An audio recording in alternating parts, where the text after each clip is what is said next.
آپ کا پیسہ بھی یاد رکھا جائے گا، آپ کی طاقت بھی یاد رکھی جائے گی، اور آپ کا انفلوئنس بھی یاد رکھا جائے گا، کیونکہ آپ نے اسلام کی عزت کے لیے کام کیا۔ یہ تھا جاہلی قبائلی سلسلہ، اور اسی کو ابو طالب نے استعمال کرنے کی کوشش کی ایک اچھے کام کے لیے، کہ ظالم کی مدد اس طرح کرو کہ ظالم کو ظلم سے روکو۔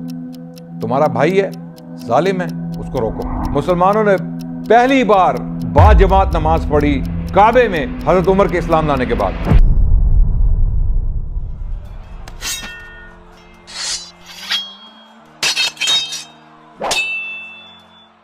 بسم اللہ الرحمن الرحیم، الحمدللہ والصلاة والسلام علی رسول اللہ، اما بعد، اعوذ باللہ السمیع العلیم من الشیطان الرجیم، بسم اللہ الرحمن الرحیم، وما ارسلناک الا رحمۃ للعالمین، وقال رسول اللہ صلی اللہ علیہ وسلم، لا یؤمن احدکم حتی اکون احب الیہ من والدہ وولدہ والناس اجمعین۔ آپ کے سامنے تاریخ اسلام کے سلسلے کی ایک اور کڑی پیش کرنے جا رہا ہوں۔ ہم سیرت النبی پر گفتگو کر رہے تھے، اور پچھلی قسط میں ہم نے حضرت عمر کے اسلام لانے کا واقعہ بیان کیا۔ حضرت عمر کا اسلام لانا اور ان کا مسلمان ہو جانا قریشیوں کے اوپر بہت بھاری ثابت ہوا۔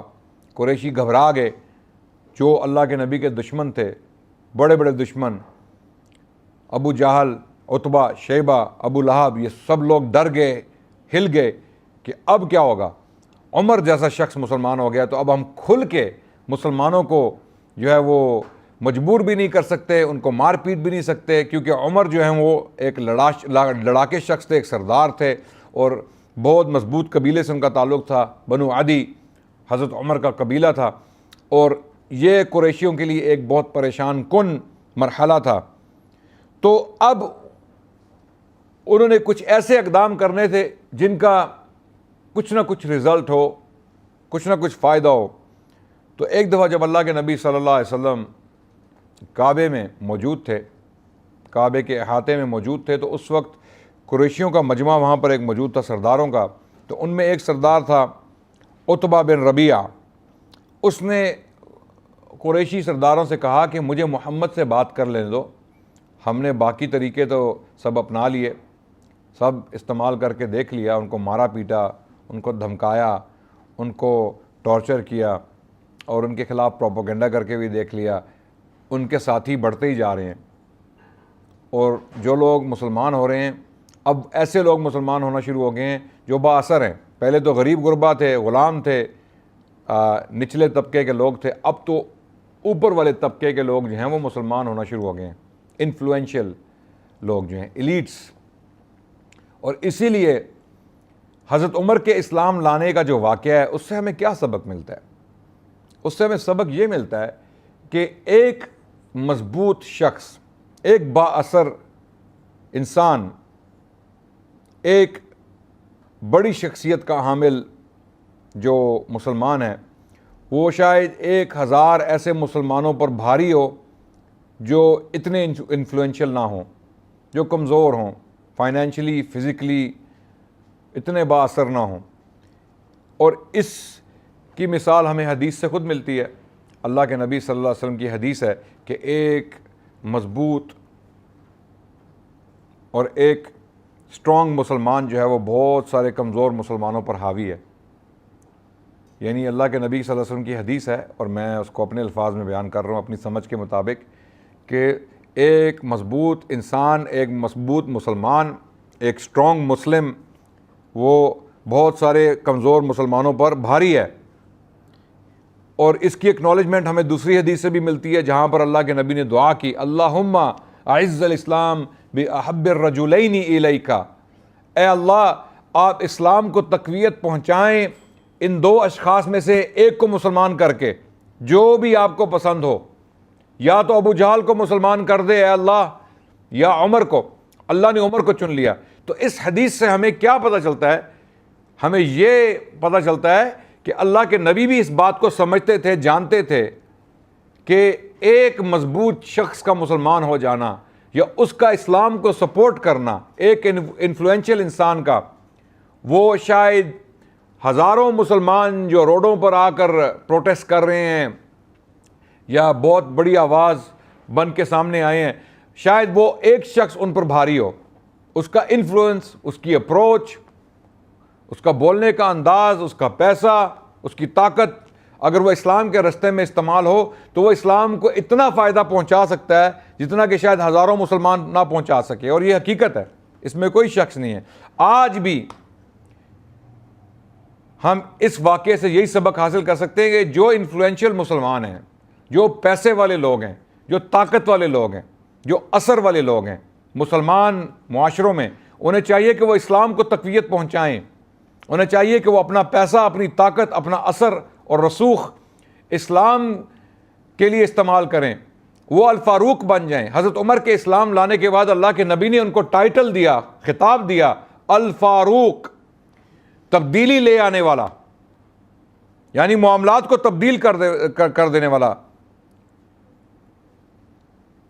مسلمانوں کی سچویشن بالکل پلٹ گئی۔ حضرت عمر کے مسلمان ہونے کے بعد مسلمان چھپ کے نماز نہیں پڑھتے تھے، اب وہ پبلک میں آ گئے۔ اب ہمارے ساتھ عمر ہے، اب ہمیں کسی سے ڈرنے کی ضرورت نہیں ہے۔ اللہ کا تو ان پر ایمان ان کا تھا، لیکن جو زمینی اسباب تھے وہ تو اللہ نے پیدا کرنے تھے، انہی کی دعاؤں کا اثر تھا، اللہ کے نبی کی دعاؤں کا اثر تھا کہ اے اللہ اب ہمیں کوئی ایسا شخص دے دے جس کی وجہ سے ہمارے جو کمزور ساتھی ہیں ان کے دل مضبوط ہو جائیں، یا تو ابو جہل لے آ اے اللہ اسلام میں، یا عمر کو کر دے مسلمان۔ تو ہمیں اس سے سبق حاصل کرنا چاہیے۔ جو با اثر انسان، جو با اثر مسلمان، طاقتور مسلمان میری یہ گفتگو سن رہے ہیں، میری ان سے اپیل ہے کہ آپ اس واقعے پر غور کریں، حضرت عمر کے اسلام لانے کے واقعے پر، کس طرح مسلمان جو ہے وہ جو چھپے ڈھکے تھے وہ باہر پبلک میں آئے اور انہوں نے کھل کے نماز پڑھی۔ مسلمانوں نے پہلی بار با جماعت نماز پڑھی کعبے میں حضرت عمر کے اسلام لانے کے بعد، اور حضرت عمر نے رسول اللہ کو جو ہے وہ ان سے پوچھا کہ اے اللہ کے نبی کیا ہم سچے دین پر نہیں ہیں؟ تو اللہ کے نبی نے کہا بالکل ہیں۔ تو انہوں نے کہا ہمیں چھپنے کی ضرورت نہیں ہے، ہم کھل کر جائیں گے اور نماز پڑھیں گے ببانگ دوہل۔ اور پھر کعبے میں سب مسلمانوں نے با جماعت نماز پڑھی پہلی بار، اور قریشی کچھ بھی نہیں کر سکے کیونکہ ایک طرف حمزہ دوسری طرف عمر۔ تو با اثر مسلمانوں سے اپیل ہے، طاقتور مسلمانوں سے اپیل ہے، آپ بزنس مین ہوں یا پولیٹیشین ہوں یا کوئی باڈی بلڈر ہوں یا کچھ بھی ہوں، اگر آپ با اثر ہیں یا آپ کوئی سوشل میڈیا سٹار ہیں، اپنی طاقت، اپنے اثر و رسوخ کو اسلام کی تقویت کے لیے استعمال کریں، کیونکہ وہ یاد رکھا جائے گا، آپ کی جو ایفرٹس ہیں وہ یاد رکھی جائیں گی جو اسلام کے لیے آپ نے کی۔ باقی آپ کا ٹک ٹاک اور فیس بک اور انسٹاگرام اور یہ یوٹیوب اکاؤنٹ ختم ہو جائے گا آپ کے ختم ہونے کے بعد، لیکن اگر آپ نے اللہ کے راستے میں کام کیا، آپ کا پیسہ بھی یاد رکھا جائے گا، آپ کی طاقت بھی یاد رکھی جائے گی، اور آپ کا انفلوئنس بھی یاد رکھا جائے گا، کیونکہ آپ نے اسلام کی عزت کے لیے کام کیا۔ مجھے یقین ہے کہ حضرت عمر سے بڑے پہلوان موجود تھے، مجھے یقین ہے کہ اس وقت دنیا میں بڑے بڑے با اثر لوگ موجود تھے، وہ فنا ہو گئے، ختم ہو گئے، خاک میں مل گئے، لیکن آج بھی 1400 سال بعد ہم یہاں پر بیٹھے ہوئے عمر کے بارے میں گفتگو کر رہے ہیں۔ اس کی وجہ یہی ہے کہ عمر ایک با اثر شخص تھے، اور انہوں نے اپنا اثر و رسوخ اسلام کی تقویت کے لیے استعمال کیا، اور اللہ نے ان کو قیامت تک کے لیے محفوظ کر دیا، ان کی لیگیسی کو، ان کی یاد کو، ان کے ذکر کو، ان کے نام کو۔ باقی جو لوگ ان پر طعن و تشنیع کرتے ہیں وہ بد نصیب ہیں، وہ شاید ان واقعات پر غور نہیں کرتے کہ یہ جھوٹے واقعات ہیں، کہ حضرت عمر جیسا شخص جب مسلمان ہوا تو مسلمانوں نے پہلی بار پبلک میں آ کے اسلام کا اظہار کیا، تکبیریں کہیں، نمازیں پڑھیں، اور ان میں جرأت پیدا ہوئی۔ جب یہ واقعہ ہوا تو عتبہ بن ربیعہ جو موجود تھا کعبے میں، اس نے اللہ کے نبی کو کعبے میں دیکھا، تو اس نے کہا میں ان سے گفتگو کرتا ہوں۔ تو قریشیوں نے کہا بے شک جائیے، آپ گفتگو کیجئے۔ تو وہ آیا اللہ کے نبی کے پاس، حضرت عمر کے اسلام لانے کے بعد قریشی سردار مکے میں موجود تھے کعبے کے قریب۔ تو عتبہ بن ربیعہ آیا اللہ کے نبی صلی اللہ علیہ وسلم کے پاس، اور اللہ کے نبی صلی اللہ علیہ وسلم کے ساتھ گفتگو کی۔ اس نے کہا محمد میں آپ سے بات کرنا چاہتا ہوں۔ اللہ کے نبی صلی اللہ علیہ وسلم نے فرمایا کہ آپ کیجئے بات، میں سننے والا ہوں، میں سنوں گا۔ تو عتبہ نے کہا ہے اللہ کے نبی، یعنی وہ اللہ کے نبی کو تو نہیں مانتا تھا، اس نے کہا محمد اللہ کا نبی تو ہم مانتے ہیں نا. تو عتبہ جو ہے وہ ایک کافر تھا, مشرک تھا. اس نے کہا محمد اگر آپ شہرت چاہتے ہیں تو ہم آپ کو مشہور کر دیں گے, اگر آپ دولت مند ہونا چاہتے ہیں تو ہم آپ کو دولت دے دیں گے, اگر آپ چاہتے ہیں کہ بادشاہ بن جائیں تو ہم آپ کو اپنا بادشاہ بنا لیں گے, اور اگر آپ یہ محسوس کر رہے ہیں کہ کسی جن یا بھوت کا آپ پر اثر ہے, آپ مجنون ہیں یا آپ کو کوئی جن آ کے تنگ کرتا ہے, تو ہم اس کا بھی علاج کروائیں گے اپنے پیسوں سے. آپ یہ کام چھوڑ دیں.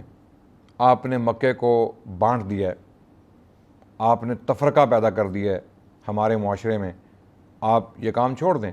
اللہ کے نبی صلی اللہ علیہ وسلم بڑے تحمل سے یہ باتیں سنتے رہے, اور یہ باتیں سن لینے کے بعد اللہ کے نبی صلی اللہ علیہ وسلم نے فرمایا آپ کی بات ختم ہو چکی. تو عتبہ نے کہا بالکل میری بات جو ہے وہ ختم ہو چکی ہے, میں اور بات نہیں کرنا چاہتا. اس کے بعد جواباً اللہ کے نبی صلی اللہ علیہ وسلم نے سورہ حامیم کی آیات پڑھیں, شروع کی آیات, اور عتبہ سنتا رہا اور اس کا چہرہ بدلتا گیا. یعنی اللہ کے نبی صلی اللہ علیہ وسلم نے کوئی بات, جو باتیں اس نے کی ان کے جواب میں اپنی کوئی بات نہیں کی, انہوں نے قرآن کی تلاوت شروع کر دی اور حامیم کی جو ہے وہ آیات پڑھیں, اور عتبہ وہ کھڑا ہوا اور واپس قریشیوں کی طرف پلٹ گیا. اور قریشی جو عتبہ کا انتظار کر رہے تھے انہوں نے دیکھا, یعنی عتبہ جو ہیں وہ ایک بگڑے ہوئے چہرے کے ساتھ واپس آ رہے ہیں. یعنی بگڑے سے مراد یہ ہے کہ ان کا چہرہ بدلا ہوا ہے, ان کے تیور بدلے ہوئے ہیں, ان کے اندر جو کانفیڈنس تھا وہ ختم ہو چکا ہے. تو قریشیوں نے اپنے سردار سے پوچھا کہ کیا ہوا, کیا ماجرا ہوا, محمد کے ساتھ کون سی ایسی بات ہوئی آپ کی کہ آپ کا چہرہ بدل گیا ہے, آپ کے چہرے پہ تغیر آ گیا. تو عتبہ نے قریشیوں کو کہا کہ محمد کو چھوڑ دو صلی اللہ علیہ وسلم, ان کا معاملہ چھوڑ دو. میں ایسا کلام سن کر آیا ہوں جو نہ شاعری ہے, نہ کہانت ہے, نہ کوئی سٹوری ٹیلنگ ہے. یہ ایک عجیب کلام ہے جو میں نے سنا ہے, اور یہ کلام کوئی بڑا کام کرے گا, اس کو چھوڑ دو, محمد کو اس کے حال پہ چھوڑ دو. اگر محمد کامیاب ہو گیا صلی اللہ علیہ وسلم اپنے عزائم میں تو وہ تمہارے لیے عزت کا باعث بنے گا, کیونکہ عربوں میں تمہارا نام ہو جائے گا قریشیوں کا. تمہارا قریش کا قبیلہ ایک قبیلہ ہے نا, تو عربوں میں تو بہت سارے قبائل ہیں. تو اگر محمد اپنے عزائم میں کامیاب ہو گیا اس کلام کے ساتھ تو تمہاری عزت ہو جائے گی. اور اگر عربوں نے محمد کو مار دیا صلی اللہ علیہ وسلم, نعوذ باللہ ثم نعوذ باللہ, قتل کر دیا, ختم کر دیا دشمنی کر کے, کیونکہ محمد تو ان کے بتوں کی جو ہے وہ مذمت کر رہے ہیں, ان کے دین کی مذمت کر رہے ہیں, ان کے اقدار کی مذمت کر رہے ہیں, تو ظاہر ہے عرب دشمنی کریں گے ان کے ساتھ. اور اگر عربوں نے مار دیا ان کو تو وہ تمہارے لیے محمد سے چھٹکارا پا لیں گے اور تمہارا کام پھر بھی ہو جائے گا.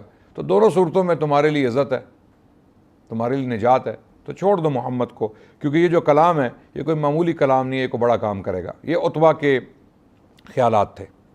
اس کے بعد جب قریشیوں نے دیکھا کہ ہمارا ایک سردار جو ہے وہ اتنا متاثر ہو کے واپس آ گیا ہے, تو یہ تو کام بڑھتا ہی جا رہا ہے.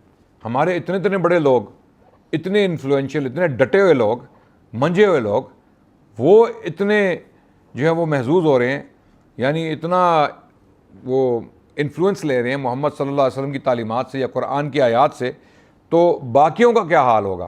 ابو طالب نے جب دیکھا کہ حالات بدل رہے ہیں اور ایک مہینے کے اندر اندر بڑے بڑے واقعات ہو گئے ہیں, مثال کے طور پہ حمزہ کا اسلام لانا, حضرت عمر کا اسلام لانا, اور پھر قریشیوں کا جو ہے وہ یہ واقعہ عتبہ کا, تو یہ سب ایک مہینے کے اندر اندر ہوا.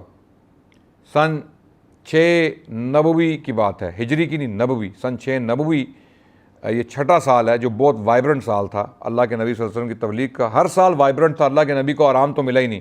نبوت کے اعلان کے بعد اللہ کے نبی صلی اللہ علیہ وسلم نے ایک دن بھی آرام نہیں کیا اگلے 23 سال تک. اگلے 23 سال تک اللہ کے نبی صلی اللہ علیہ وسلم کی زندگی اتنی بزی لائف تھی کہ ایک دن بھی وہ آرام نہیں کر سکے. ہر روز کوئی نہ کوئی مسئلہ, ہر روز کوئی نہ کوئی جنگ, کوئی نہ کوئی کانفلکٹ, کوئی نہ کوئی حملہ ان پر کیا جا رہا تھا, جب وہ مکے میں تھے یا جب وہ مدینے میں تھے. مکے میں ظاہر ہے ان کے ساتھیوں کو مارا جا رہا تھا، ان کو پیٹا جا رہا تھا، ان پہ ظلم کیے جا رہے تھے، اور مدینے میں جنگیں کی، باقاعدہ جنگیں کی، جس طرح مدنی دور پہ آئیں گے تو اس کا ذکر ہوگا۔ تو ابو طالب نے جب یہ حالات دیکھے کہ 1 مہینے کے اندر اندر یہ سب کچھ ہو گیا ہے، تو انہیں اب یہ احساس ہوا کہ ہمیں محمد صلی اللہ علیہ وسلم کی پروٹیکشن کے لیے، ان کی حفاظت کے لیے کچھ اقدام کرنے چاہیے۔ انہوں نے بنو عبد مناف اور بنو ہاشم کے لوگوں کو جمع کیا، اپنے خاندان کو، اور انہوں نے تہیہ کیا مل کے کہ ہم محمد صلی اللہ علیہ وسلم کو اپنی قبائلی قرابت داری کی وجہ سے پروٹیکٹ کریں گے، ہم ان کو اکیلا نہیں چھوڑیں گے، ہم ان کے ساتھ اگری کریں یا نہ کریں وہ ایک اور معاملہ ہے، لیکن یہ ہمارے خاندان کے تو ہیں۔ تو ان کا یہ ایک قبائلی رویہ تھا، یا قبائلی ایک ان کا کلچر تھا کہ وہ اپنے کسی آدمی کو اکیلا نہیں چھوڑتے تھے۔ یہ ان کے لیے ایک انا اور ان کی ڈگنیٹی کے لیے ایک سوال تھا کہ کیا ہمارے قبیلے کا ایک شخص جو مشکل میں ہے، کسی بھی وجہ سے ہے، ہم اس کو چھوڑ سکتے ہیں؟ اسلام میں تو بعد میں آیا نا قانون، اللہ کے نبی صلی اللہ علیہ وسلم نے فرمایا انصر اخاک ظالمن او مظلومن، اپنے بھائی کی مدد کرو چاہے کہ وہ ظالم ہو یا مظلوم ہو۔ اسلام میں تو یہ رول آ گیا نا کہ اپنے بھائی کی مدد کرو، وہ ظالم ہو یا مظلوم ہو۔ تو صحابہ نے کہا یا رسول اللہ ہمیں مظلوم کی تو سمجھ آتی ہے، ظالم سے کیا مراد ہے آپ کی، کہ ظالم کی مدد ہم کس طرح کریں؟ تو اللہ کے نبی صلی اللہ علیہ وسلم نے اس کی وضاحت کی کہ ظالم کی مدد اس طرح کرو کہ ظالم کو ظلم سے روکو۔ تمہارا بھائی ہے، ظالم ہے، اس کو روکو۔ اللہ اکبر۔ یعنی دیکھیں صحابہ بھی جو ہے نا وہ باتیں سن کے لبیک نہیں کہتے تھے، وہ پوچھتے تھے، جو بات ان کو سمجھ نہیں آتی تھی اس کی وضاحت وہ اللہ کے نبی سے پوچھتے تھے کہ اللہ کے نبی ہمیں بتائیے کہ اس کا کیا مطلب ہے۔ تو اللہ کے نبی صلی اللہ علیہ وسلم وضاحت فرماتے تھے۔ تو جاہلی جو قبائلی سلسلہ تھا اسلام سے پہلے، اس میں اس قسم کے رولز نہیں تھے، غلط ہو یا صحیح ہو ہمارے قبیلے کا بندہ، ہم نے اس کو بچانا ہے۔ بے شک اس نے کوئی بہت بڑا ظلم کر دیا ہو، کسی کے ساتھ زیادتی کر دی ہو، ہمارے قبیلے کا بندہ، ہم نے اس کو بچانا ہے، اس کا ساتھ دینا ہے، کچھ بھی ہو جائے۔ یہ تھا جاہلی قبائلی سلسلہ، اور اسی کو ابو طالب نے استعمال کرنے کی کوشش کی ایک اچھے کام کے لیے۔ یہ عصبیت، قبائلی عصبیت جو تھی عربوں میں، قریشیوں میں خصوصاً، ابو طالب نے اسی کو استعمال کرنے کی کوشش کی اللہ کے نبی کو بچانے کے لیے، ان کی حفاظت کے لیے۔ تو اس کی نظر میں تو یہ ایک اچھا کام تھا، اس کو پتہ تھا کہ ہم ظلم کے لیے تو استعمال کرتے ہیں اس قبائلی عصبیت کو، کیوں نہ اللہ کے نبی کی حفاظت کی جائے، میرے بھتیجے ہیں۔ تو ابو طالب نے سب کو اکٹھا کیا اور انہوں نے کہا بالکل، جو کافر تھے اور جو مسلمان تھے دونوں نے تہیہ کر لیا، دونوں گروپوں نے، دونوں گروہوں نے، کہ ہم اللہ کے نبی کی حفاظت کریں گے، کیونکہ وہ ہمارے قبیلے سے ہیں، ہمارے قرابت دار ہیں، ہمارے رشتہ دار ہیں، ہم ان کی حفاظت کریں گے۔ تو اس کے بعد سب لوگوں نے تہیہ کر لیا کہ ہم محمد کو اکیلا نہیں چھوڑیں گے۔ اور اس واقعے کا نتیجہ یہ ہوا کہ قریشی جو ہیں وہ بہت برہم ہوئے، انہیں تکلیف ہوئی۔ پہلے تو حمزہ مسلمان ہو گئے، پھر عمر مسلمان ہو گئے، پھر کوئی طریقہ، کوئی ایسی اسٹریٹجی، کوئی میتھڈ اللہ کے نبی کے خلاف جو ہے وہ کامیاب نہیں ہو رہا۔ تو اس کے بعد ابو طالب نے یہ ایک اعلان کروا دیا بنو عبد مناف، بنو ہاشم اور اللہ کے نبی کے جو قریبی رشتہ دار تھے ان سے، کہ ہم سب محمد کے ساتھ کھڑے ہیں، کافر ہوں یا مسلمان ہوں، کیونکہ محمد ہمارے قبیلے سے ہیں، ہمارے رشتہ دار ہیں، تو ہم ان کی حفاظت کریں گے۔ یہ سب کچھ چھٹی نبوی کے سال میں ہو رہا ہے، چھٹی نبوی، چھٹا سال نبوت کا، ہجری کا نہیں۔ ہجری کیلنڈر ابھی شروع نہیں ہوا، وہ ہجرت کے بعد شروع ہوگا۔ وہ 13 سال اللہ کے نبی صلی اللہ علیہ وسلم مکے میں گزار چکے، اس کے بعد یہ سلسلہ شروع ہوگا۔ تو قریشیوں نے جب یہ دیکھا کہ یہ حالات پیدا ہو گئے ہیں، تو انہوں نے ایک اور اس کا جو ہے وہ سلوشن نکالا، اور اس سلوشن کے بارے میں انشاءاللہ ہم اگلی قسط میں گفتگو کریں گے۔ تب تک کے لیے السلام علیکم ورحمۃ اللہ وبرکاتہ۔